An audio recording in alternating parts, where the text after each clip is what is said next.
വാഴ 2 വെറും ആവറേജ് ആണ്. ഈ സിനിമ ഹിറ്റായത് വിപിൻ ദാസിന്റെ PR വർക്ക് കൊണ്ട് മാത്രമാണ്. വാഴ 2 റിലീസായി ആദ്യത്തെ 2 ദിവസങ്ങളിൽ ഇങ്ങനൊരു കമന്റ് എവിടെയെങ്കിലുമൊക്കെ നിങ്ങൾ കേട്ടിട്ടുണ്ടാവും.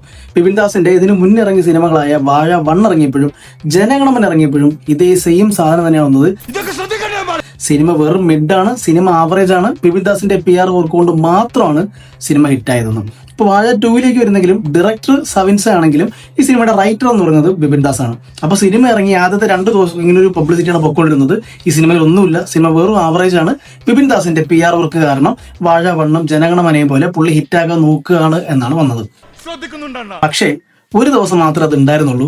2ാമത്തെ ദിവസം മുതലും ഈ സിനിമ ആൾക്കാർ ഏറ്റെടുക്കാൻ തുടങ്ങി. പ്രായഭേദമന്യേ എല്ലാവരും ഏറ്റെടുക്കാൻ തുടങ്ങി.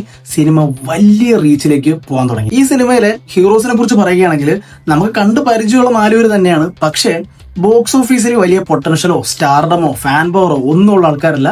ഇൻസ്റ്റാഗ്രാമിൽ റീൽസ് നടക്കുന്ന കോണ്ടന്റ് ക്രിയേറ്റേഴ്സ് ആണ്.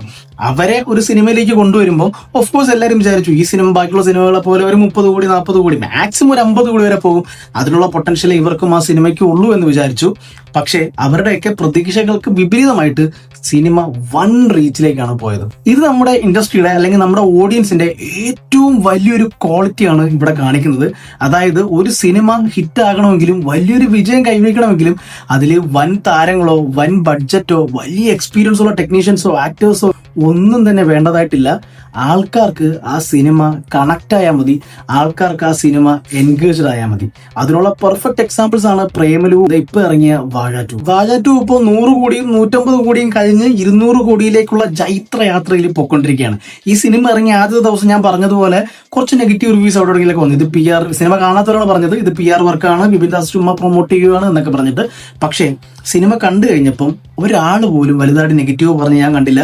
എല്ലാവർക്കും സിനിമ ഇഷ്ടമായി, എല്ലാവർക്കും സിനിമ കണക്ട് ആയി. മെയിനായിട്ട് പറയുകയാണെങ്കിൽ നമ്മൾ ഇൻസ്റ്റാഗ്രാമിൽ റീൽസ് കണ്ട് നമുക്ക് സ്ഥിരം പരിചയമുള്ള നമുക്ക് നമ്മുടെ അടുപ്പമുള്ള ആൾക്കാരെന്ന് തോന്നിയ കുറച്ച് ആൾക്കാർ മെയിൻ ലീഡിലേക്ക് വരുമ്പം അവർ മോശമായിട്ടാണ് ചെയ്തെങ്കിൽ നമ്മൾ തന്നെ ക്രിറ്റിസൈസ് ചെയ്യണം. പക്ഷെ അവർ നല്ല രീതിയിൽ തന്നെ ആ ഒരു ആക്ടിങ്ങും പെർഫോമൻസും ഒക്കെ ചെയ്തതുകൊണ്ട് നമ്മളത് വളരെ നല്ല രീതിയിൽ ഏറ്റെടുത്തു. അതുമാത്രമല്ല ഈ സിനിമയിലെ ഇമോഷണൽ കണക്ഷൻ പറയേണ്ട ഒരു കാര്യമാണ്.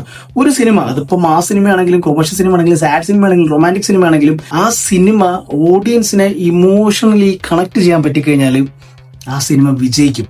അതിനുള്ള പെർഫെക്റ്റ് എക്സാമ്പിൾ ആയിട്ട് ഒരുപാട് സിനിമകൾ നമ്മുടെ ഇന്ത്യൻ ഫിലിം ഇൻഡസ്ട്രിയിലുണ്ട്. ഓഡിയൻസിനെ ഇമോഷണലി കണക്ട് ചെയ്യാൻ കഴിഞ്ഞു കഴിഞ്ഞാൽ ആ സിനിമ പിന്നെ തിരിഞ്ഞു നോക്കേണ്ട കാര്യമില്ല, ആ സിനിമ വിജയിച്ചു. മിനിമം 100 കോടി ഗ്യാരണ്ടീഡ് ആണ്.